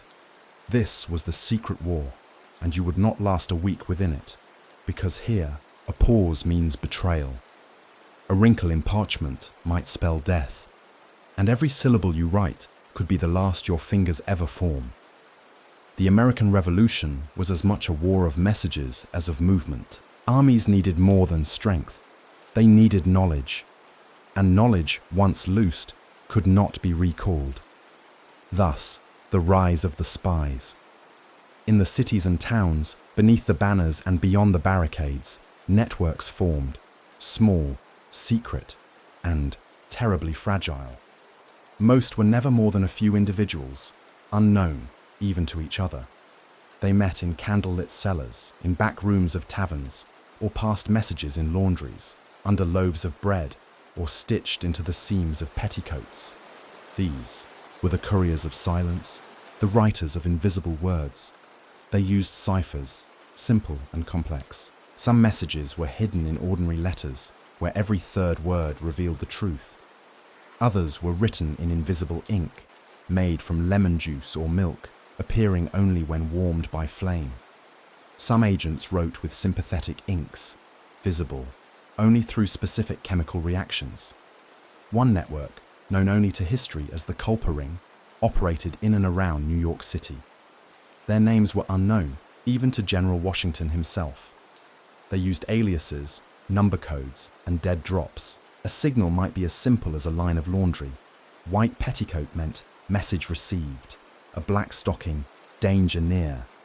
Among their number was Anna Strong, a woman of quiet strength. She could not march into battle, but she could hang a certain set of linens on her line, and by doing so, signal to a fellow spy when and where to pick up intelligence. To the redcoats, she was merely a housewife. To the patriots, she was a beacon. You would not last a week here, not because the work was loud, but because it demanded a silence deeper than most hearts can bear. Imagine holding a letter in your hand, small, light, sealed in wax. It contains only one name, but that name, if read by the wrong eyes, will bring fire and rope. You must walk with it across town, past British checkpoints, past familiar shops where you can no longer linger, past friends you cannot greet. Your hands tremble. You rehearse the lie. If they stop you, you say it is a prayer request, a grocery list, a recipe. If they press harder, you are lost, because one glance into your eyes might be enough. And if you are caught, there is no trial, only the cellar, only the noose. In Philadelphia, a school teacher once intercepted a letter meant for a British general. He copied it by night and returned it by dawn. The Americans knew of the plan before it was set in motion. The British never knew they'd been betrayed. In Boston, a printer's apprentice added tiny dots beneath certain letters of a loyalist newspaper, spelling, when read in order, a warning to patriot readers. It was months before anyone noticed. And sometimes, the codes lived in song. Children would sing nursery rhymes in British-occupied towns, altering verses to carry news of enemy movements. They were never suspected. Their innocence was their disguise. But it was not only the Americans who wrote in shadows. The British had their spies as well. Some wore the guise of merchants. Others were double agents, welcomed into American camps with forged papers and convincing tales. One of the most infamous was Dr. Benjamin Church, a member of the Sons of Liberty, a trusted voice in the patriot cause, and a traitor. He passed information to the Crown in ciphered letters, hidden in a woman's sewing kit. He was discovered only when one such letter, bound for Boston, was intercepted. Decoded by a schoolteacher with an eye for numbers, it revealed secrets the patriots had feared were leaking. Church was arrested. His sentence was exile, but his betrayal lingered, a scar beneath every smile, every oath. Even General Washington came to trust the pen more than the sword. His correspondences were meticulous, often ciphered, sometimes dictated twice to mislead any intercepting reader. He relied on code names, on numerical keys, and on couriers who knew how to vanish into woods and crowds alike. His letters held more than strategy. They held the revolution's breath. You would not last a week in this world, because the weight of each word would bow your shoulders, because to speak freely is a luxury, because trust is a currency too expensive to spend. And yet, they wrote, because truth needed legs, Because secrets once carried could end wars, or begin them. Because when the musket fails, the message may yet survive. Some of these letters still exist, held in museums, their ink faded but fierce. Others are lost forever, buried with their bearers, burned in tavern hearths, or scattered by wind when the war passed through. But the war of letters was no less noble than any charge across a field. It was quieter, but it cut deeper and long. After the last cannon faded into silence, long after the flags were folded and the treaties signed, it was the pen that kept the story alive. In margins, in fragments, in hands that trembled but never let go. It is October now, and the sun hangs lower in the sky. Its golden light touches the leaves as they begin to turn, painting Virginia's hills in crimson and gold. The days are shorter, the wind gentler. But beneath this autumn calm, something vast is stirring, something final. The war, they say, is nearing its end. But you would not last a week in Yorktown, because even the silence here is heavy, and endings, you will learn, are never light. The British Army, under Lord Cornwallis, is cornered on a narrow peninsula, its back to the York River. What was once a confident campaign through the south has become a slow retreat into a trap. The Americans and their French allies have come from northern sea, circling with quiet purpose. Washington, after years of waiting, of weary marches and bitter winters, now stands poised before the greatest moment of the war. He has marched his troops over 500 miles from New York, while the French fleet under Admiral de Grasse sails up from the Caribbean to close the trap from the sea. Yorktown is surrounded. No escape, no rescue, only time. You arrive not to a battlefield aflame, but to a siege in full breath. Earthworks stretch across the land like ribs. Cannons stand ready behind walls of packed mud. Soldiers sharpen blades. Teams dig trenches by moonlight, inching ever closer to British lines. There are no songs, no shouts, only the sound of labour, the occasional crack of musket fire, the thud of distant artillery. The air is thick with waiting, and you would not last a week here, not because of fear, but because anticipation wears down the soul more than battle ever could. Inside the town, British soldiers tend their wounded, ration their powder, and whisper rumours. Supplies dwindle, morale sinks. The redcoats, once so confident in their discipline, now listen for cannon bursts and fear what morning might bring. One evening, under cover of darkness, Washington's forces begin their final preparations. On October 14th, the signal is given. 2 redoubts, fortified British positions, must be taken. Redoubt 9 by the French. Redoubt 10 by American forces under Alexander Hamilton. It happens swiftly. Bayonets only, no shots, no mercy. Men charge through the darkness with muffled cries, leap trenches, and scale palisades. The fighting is fierce, brutal, and close. Screams are short, the struggle long, but within 30 minutes, both redoubts fall, and the noose tightens. You would not last a week in that silence after the battle, when smoke still lingers, and the wounded groan, and the dirt smells of blood, because there is a weight in victory too, and few carry it well. For Cornwallis, the hour grows desperate. He attempts escape across the river. A storm scatters his boats. Hope vanishes. No reinforcements arrive. And then, on the morning of October 17th, from the British lines comes the sound no one expected. A drum, not martial, not defiant, but slow, followed by the white flag. Surrender. The siege is over. But no one cheers. Not yet. Because what happens next is not celebration, it is ceremony. The great theatre of nations must perform its act, as ancient as war itself. Negotiations take 2 days. Terms are debated, then accepted. And then, on October 19th, the armies assemble. American and French troops line the road for more than a mile, their uniforms pressed, their muskets gleaming, their faces grim with the knowledge that this moment may live longer than they do. From the British camp, Soldiers march out. Their drums play a dirge. Some say it was the world turned upside down, though history cannot agree. But what is known, what was felt, was this: an empire had bent its knee. General Cornwallis does not attend. He claims illness. Instead, his second-in-command, General O'Hara, approaches Washington, offering the sword of surrender.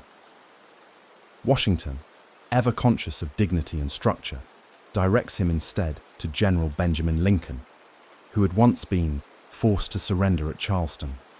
The gesture is not petty, it is deliberate, a statement of justice, and so, quietly, it ends.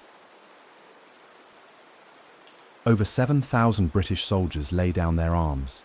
Flags are furled, cannon muzzles silenced. The war, for all practical purposes, is over. But there are no fireworks, only footsteps, only breath, only the long exhale of a people who have waited too long to believe. You would not last a week here, because joy this large is not shouted, it is wept, in private, in tents, in letters home. Washington does not cheer. He writes. That night, across the hills of Virginia, campfires burn like stars. The soldiers speak softly, some sing, others sit in silence, unable to believe it has truly happened. In the nearby town, civilians peek from behind shutters. They too are changed. War has taken sons and soil. Peace will take what remains. And yet, somewhere, bells ring. Not for victory, but for the end of waiting. You stand upon the field at Yorktown, watching the mist settle once more over the river, and in the stillness, you feel it, not triumph, but release. You would not last a week here, not because your body would fail, but because your heart would not know what to do with so much silence. After years of noise, it is the quiet that undoes you. The war is not yet officially done. The Treaty of Paris still waits, far off, across oceans and ink.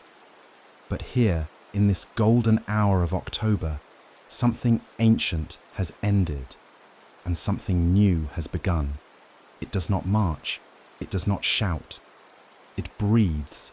It is a strange thing to live beyond a war, to walk the same roads you once marched in fear and find them quiet, to pass fields where blood was spilled, now blooming with wildflowers, to speak with voices no longer trembling, to hear birdsong again and wonder if it ever truly stopped. But peace, when it finally arrives, does not come like spring. It comes like winter's thaw, slow, uneven, heavy with what was lost. And if you lived in those first months after the revolution, you would not last a week, because the war ended on paper, but not in hearts. The Treaty of Paris was signed in 1783, nearly 2 years after Yorktown's final echo faded into the Virginia soil. In that time, the world held its breath. The fighting had ceased, yes, but the shape of peace was not yet drawn.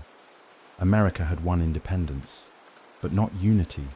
The land was scarred, the people tired, and the question on every tongue was not, "What have we won?" but, "What now?" You might have expected celebration. And in some towns, there were bells. In others, silence. A man who had buried 2 sons did not cheer when the treaty was read. A woman who had waited 7 winters for her husband wept when she saw the limp in his leg. Shops reopened, slowly. Mail arrived more steadily. Coins began to bear a new seal. But deeper still, something more delicate was happening. A country was being born, and birth, as every mother knows, is not clean. It is raw, it is painful, and it requires more than victory. It requires care. You would not last a week here, not because of war's wounds, but because peace demands a different kind of courage. The cities buzzed with ideas. A Congress now met, not in fear, but in hope. Yet without the binding force of monarchy, every state moved in its own rhythm. New York taxed goods from Connecticut. Virginia-eyed western lands claimed by Pennsylvania. The Articles of Confederation, hastily penned, held the states together like frayed rope. Some feared a new tyranny, not from abroad, but from within. What if liberty bred chaos? What if the victory had unmoored more than it united? Meanwhile, the soldiers returned, or didn't. Those who came back were changed. They spoke less, slept lightly. Some could not find work. Their farms had failed, their tools rusted. Their sons no longer knew them. Promised wages never arrived. The new Congress had no coin to pay them. Many pawned their muskets for bread. You would walk through a village and see them, still wearing tattered coats, sitting by wells, not begging, just waiting, unsure whether they had won anything at all. And then there were the loyalists. The war had ended, but the anger had not. In some towns, their lands were seized, their houses burned, their names stricken from records. Some fled to Canada, to England, to the Caribbean. Others stayed and lived behind locked doors, hoping time would soften their neighbors' memories. But memory, like stone, does not forget easily, nor do grief and bitterness vanish with treaties. In Georgia, a black soldier who had fought for the British in exchange for freedom was sold back into slavery. In Massachusetts, a woman widowed by the war tried to reclaim her family's home, only to find it now belonged to a cousin who'd joined the Patriots. And yet, amid the ruin, something delicate began to stir. Not fanfare, not fire, but a seed. In Philadelphia, printers set fresh type, not for broadsides of rebellion, but for essays on governance. They debated constitutions, rights, responsibilities. In small towns, schools reopened. Children read by candlelight, their fingers smudged with ink, not ash. In taverns, old enemies sat at distant tables, sometimes nodding, not speaking, but not turning away.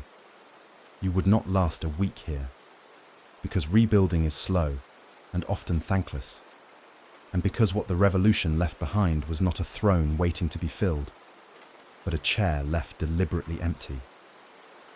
The people must now rule themselves. A radical idea, a fragile one. George Washington, offered a crown in all but name, refused. He returned to Mount Vernon, not to rest, but to farm. He wrote letters, he walked his land, and he waited, knowing his absence would speak more loudly than his command, because a true republic needs no king, only citizens, only memory, only patience. You walk through a market and see a flag stitched hastily onto a cloth stall, not perfect, but held with pride. You hear a young man recite aloud from Thomas Paine, even as he struggles to spell the words.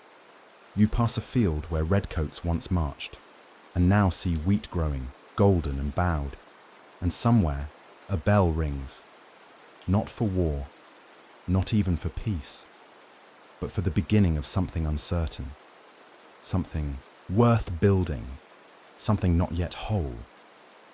And in that moment, you understand. The revolution was not the fire. It was the spark. The burning comes after, when the people must decide what to do with the silence, what to plant in the ashes, what to make of freedom. The Declaration said that all men were created equal. It was written in elegant script, signed by candlelight, and spoken with trembling hope across fields and city halls. But if you had walked through America in the years after the Revolution, you would have seen how many faces were missing from that promise. And if you had lived as one of them, you would not have lasted a week. Because freedom is not always offered with an open hand. Sometimes it is hidden behind a door you are never meant to find. The Revolution, grand in vision and loud in cannon fire, left quiet wounds, deep and slow healing. And none ran deeper than the wound of slavery. Nearly 500,000 people of African descent lived in the colonies during the war, most of them enslaved. Their lives, their stories, their hopes were written not in parchment, but in scars. And yet, they too felt the tremor of revolution. They too heard the words liberty, justice, equality, and they asked what those words might mean for them. Some found paths to freedom through war. The British, seeking to destabilize the rebellion, offered liberty to any enslaved person who escaped and joined their cause. Thousands did. Men, women, even children walked away from plantations under cover of darkness, crossing rivers, slipping through woods, chasing rumors of British camps where liberty was promised. Some made it, many did not. If you stood in South Carolina or Virginia during those years, you would have seen posters nailed to trees and tavern doors. Reward for the return of my Negro man Jack, who fled under suspicion of consorting with enemy forces. Those who were caught were punished, branded, whipped, sold further south. Those who succeeded often found British camps chaotic, underfed, and suspicious. Not all white officers kept their promises. Some enslaved people were put to work without wages. Others were sold again, even under the Union Jack. But some did reach freedom. At war's end, as the British evacuated New York, over 3,000 formerly enslaved men and women were placed aboard ships and taken to Nova Scotia, the Caribbean, or even to England. They left behind everything but their names, and even those were sometimes changed. In the colonies that would become the United States, the picture was more tangled.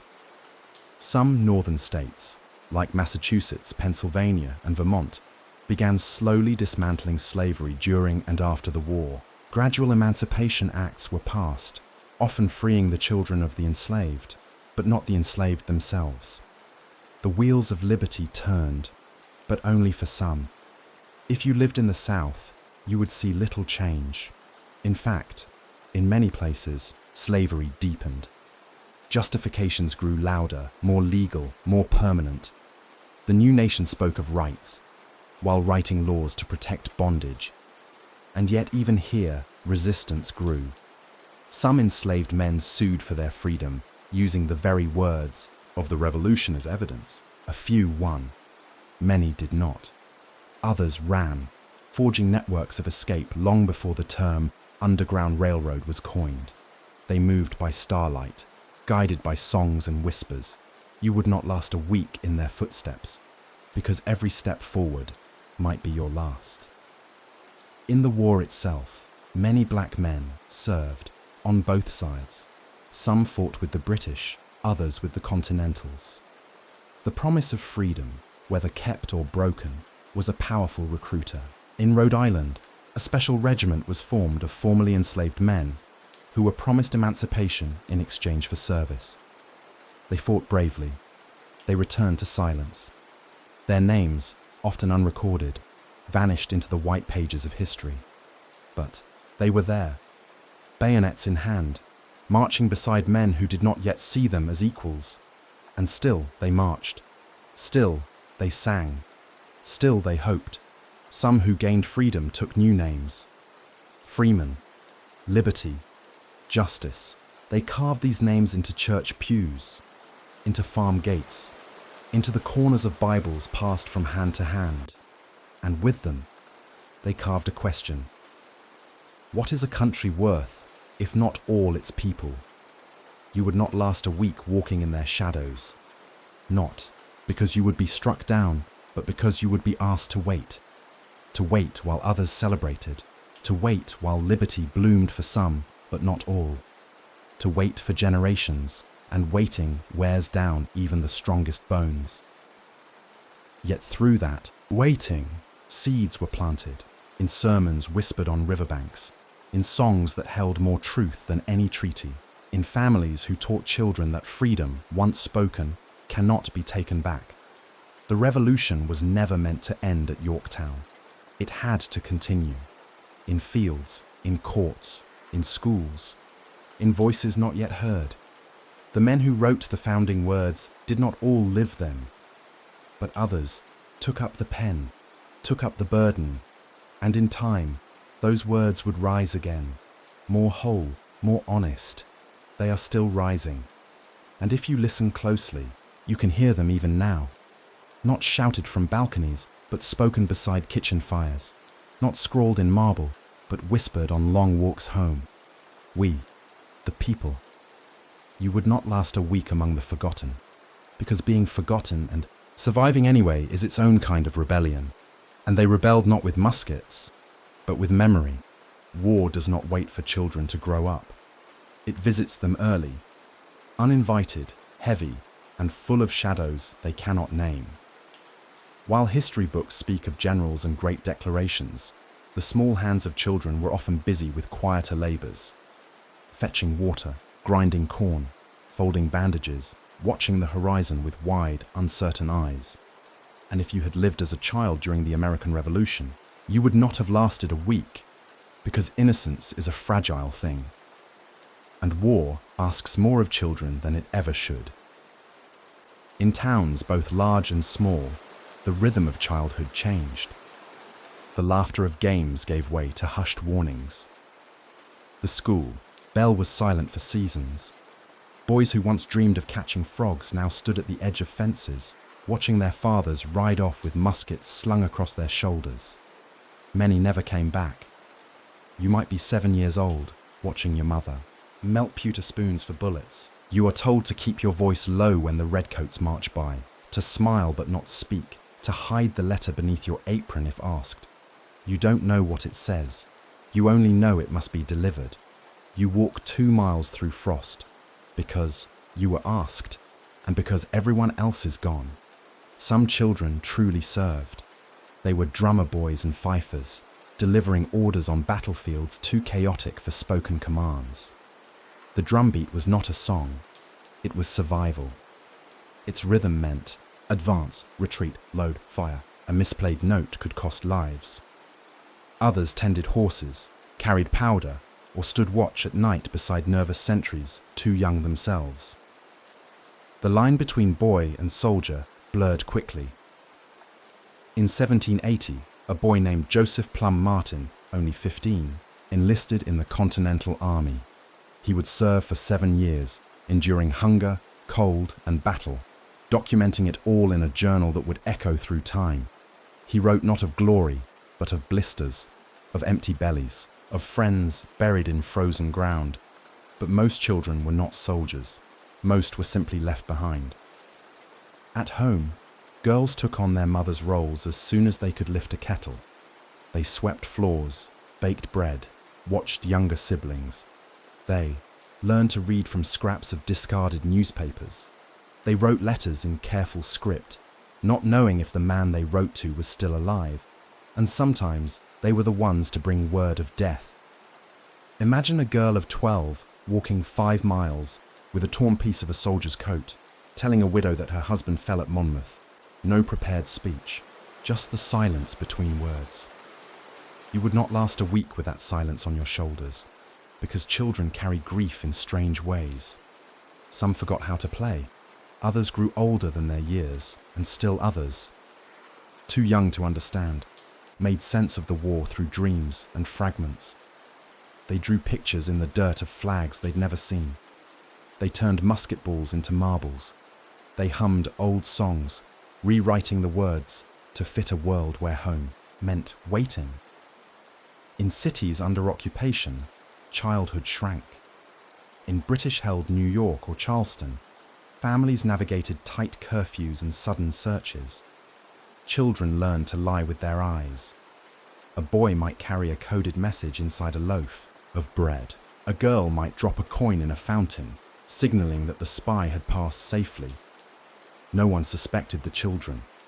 That was the first mistake. They were watching everything, even those too young to speak, and they remembered. Long after peace returned, it was those children, grown now, who would recall not the declarations, but the waiting, not the treaties, but the hunger, not the victory, but the quiet afterward. They would speak of fathers who returned thinner, stranger, of mothers who never smiled the same, of siblings who vanished in smoke and were spoken of in soft past tense. You would not last a week here, not because you are not brave, but because bravery in this world is not a choice. It is an inheritance, passed down like a quilt, patched and mended. But there were moments of light. Children still played when they could. They still skipped stones and chased fireflies. They still clutched dolls made from corn husks, whispering secrets into their stitched, cloth ears. And when it was safe, on rare nights when no boots marched nearby, they still gathered around hearths, listening to stories of better days. It is easy to forget them, the children of the war. Easy to write them out of histories, clean lines and battle dates, but they were there, in every village, in every camp, in every silence. And they, too, paid the price of independence, not in blood, but in days that should have been gentler, in sleep interrupted, in birthdays missed, in songs that ended too soon. You would not last a week in their shoes, because they outgrew those shoes before they ever fit. And when the war was done, and the land grew quiet, they carried forward not only the memory of what had been, but the burden of what must never be again. When the war finally faded, when the musket smoke drifted into memory, and the flags no longer flapped above redoubt and rampart, America stood in front of a mirror, bruised, burdened, uncertain. A newborn nation with a veteran's gaze. No longer a collection of colonies. Not yet a country complete. And if you stood beside her in that long breath between war and republic, you would not last a week, because it is one thing to fight for freedom. It is another to live with it. The revolution left no one unchanged. Its victories were real, but so were its ruins. From Boston to Savannah, cities bore the scars of occupation. Churches had been turned to barracks, schools into hospitals, taverns into courts. Horses once yoked to wagons had hauled cannon. Gardens had become graves. And everywhere, the air held a memory of marching boots. Homes had burned. Lives had splintered. Trust had thinned. And yet, the question rang clear as any bell. What now? There was no king, no parliament, only Congress, imperfect, divided, tired. The Articles of Confederation bound the states, but only loosely, like thread holding together frayed cloth. Each state printed its own money, passed its own laws, raised its own tariffs.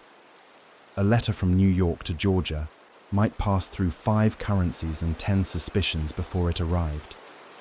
You would not last a week in this confusion, because liberty, while beautiful, is noisy and fragile and often lonely. For many veterans, the return home was no triumph. They walked roads they had marched before, now in silence. They passed fields they had once left to their sons, only to find weeds and weather had claimed them. Some found their families gone. Some found themselves forgotten. Their pay was delayed, sometimes for years. Their promises, unpaid. They sold medals for bread, they traded land for tools, and they wondered whether the price had been worth it. There were uprisings. In western Massachusetts, farmers rebelled under Daniel Shays, a former Continental Army captain, against crushing debts and rising taxes. They had fought a king, and now fought a court. Their rebellion was put down, but their anger lingered. You would not last a week in that bitterness, because disillusionment walks softly and carries a longer shadow than fear. And still, amid this uncertainty, new foundations were laid. The states gathered to revise their compact. In Philadelphia, in the humid summer of 1787, a group of men, some aged by war, others by ambition, closed the shutters and opened the debate. What is a republic? Who deserves a voice? How do you build something meant to last? There were arguments, furious, brilliant, exhausting. There were silences too, when none could find agreement. But out of those months came a document, imperfect, aspirational, full of compromise and contradiction. The Constitution. It did not erase the scars of war, but it gave the nation a spine, and with it came the slow, cautious steps of something resembling unity. Still, not all were welcome to that table. Women who had sewed the flags and fed the armies were not given the vote. Black Americans who had marched at Bunker Hill still lived in chains. Native nations, who, had watched the war unfold from forests and plains, were left off the map entirely. The revolution, for all its talk of freedom, had drawn its circle too small. And yet, seeds had been sown. In letters passed between mothers and daughters. In church sermons where liberty and scripture shared a page. In schoolhouses where children recited words, older than their country. We hold these truths to be self-evident, truths that were not yet fulfilled. But once written, could not be unwritten. You would not last a week among those who carried the contradiction, because living inside a dream unfinished takes more strength than any battlefield. And yet, people did. They planted orchards where forts once stood. They mended walls toppled by cannon. They relearned how to speak with neighbours whose loyalties had differed, whose flags had flown in opposite winds. They built, slowly, painfully, together, and with each stone laid with each word penned into law, the revolution whispered onward, not as a memory, but as a challenge, because it had never been just about defeating an empire. It had always been about building something better, a nation that could look into the mirror and see not just power, but promise, not perfection, but possibility. And you, had you stood there in the dust and dawn of that new republic, might have felt it too, that quiet trembling of beginnings, not in declarations, but in deeds, in neighbours lending hands, in fires kindled at dusk, in a country still learning its own name. You would not last a week, not because you lacked vision, but because vision is only the beginning, the keeping of it. That is the harder task. And the revolution, though it ended in war, lives on in that keeping. Every generation asked again, what do we do with this freedom?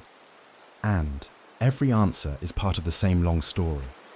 A story that began with whispers in taverns, and still echoes, even now, in the spaces between the stars on a weathered flag.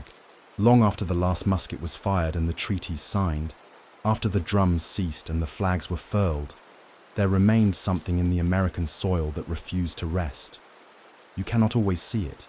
It doesn't cry out, doesn't march, doesn't demand. But if you walk the old road slowly enough, if you place your hand on a cold stone wall, or sit beneath a weathered tree that once bore witness, you may feel it. A quiet echo, a breath still warm. The war is over, they say. But some wars do not end. They become the ground beneath our feet. And if you had lived in the years after the revolution, you would not last a week, not because of the threat of arms, but because of the burden left behind. Freedom was won, yes, but freedom, like fire, must be fed.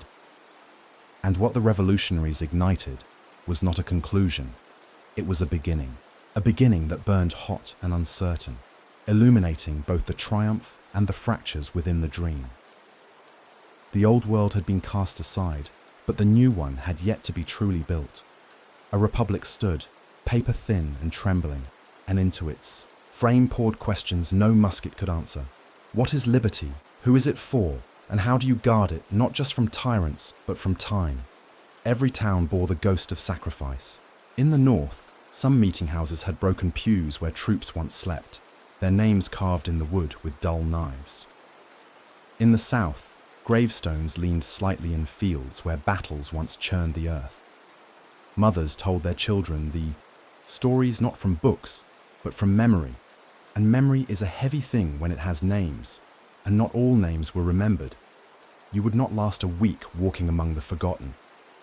For though monuments rose in some places, many never received one. The farmers who gave their last bread to marching soldiers, the women who tended wounds in secret, the enslaved who seized the confusion of war to slip into freedom, if only for a season. The native peoples who watched the revolution pass through their lands like a storm, leaving treaties in tatters, homelands divided, and futures forever altered. They too were part of the war, and they too live in the echo. By the 1790s, America was changing fast. Roads expanded, towns were rebuilt, trade grew. There were balls and debates, parades and papers.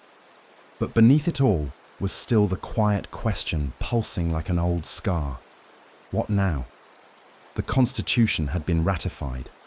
George Washington had become the first president, and then, shockingly to the old monarchies of Europe, had stepped down. A civilian again, a farmer once more. Proof that the war had not crowned a man, but a principle. And yet, even with that great gesture, unrest simmered. Veterans still sought pensions. Slavery persisted and expanded.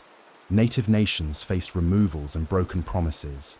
Women who had kept farms and defended towns were told their voices had no place in politics. Freed Black Americans watched states roll back liberties they had only just tasted.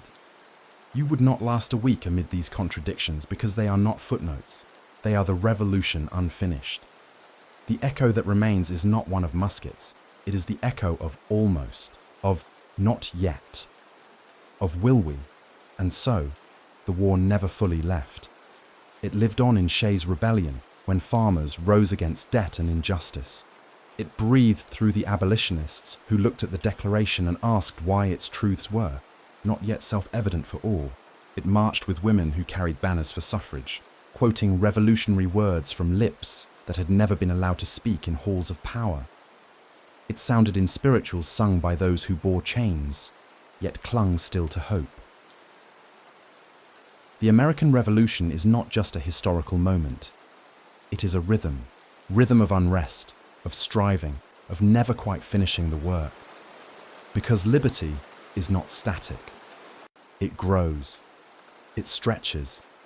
It must be renewed. And if you think the war has left us, you have not been listening. It is there when a child recites the preamble for the first time and wonders if they belong to that "we the people." It is there when a citizen casts a vote and feels the weight of all who never had the chance. It is there in protest and petition, in questions raised, in truth pursued. You would not last a week if you expected the revolution to be tidy. It was not. It is not. But it is still calling, not from the past, but from possibility. You walk today not through ruins, but through responsibility. And every paved road that was once a muddy trail, every school that stands where soldiers once stood, every quiet corner where a flag moves softly in the wind, all of it asks something of you.